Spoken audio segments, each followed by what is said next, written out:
Nais kong bigyan po tayo ang isang propesyong hindi lamang nagbibigay ng mas magandang kinabukasan, kundi nagsisilbing bulubot sa pagkaibigang kalakalan ang pagiging isang seaman.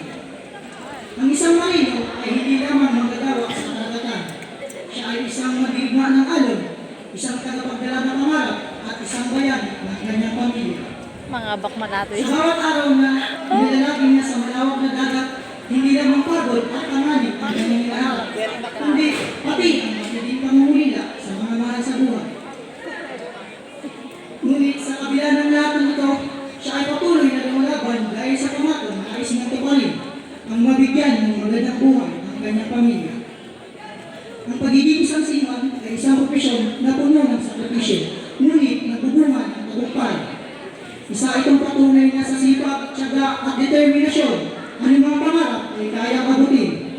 Kaya sa lahat ng mga marino o nangangarap maging bahagi ng industriyang ito, saludo ako sa inyong katagalan at tapang.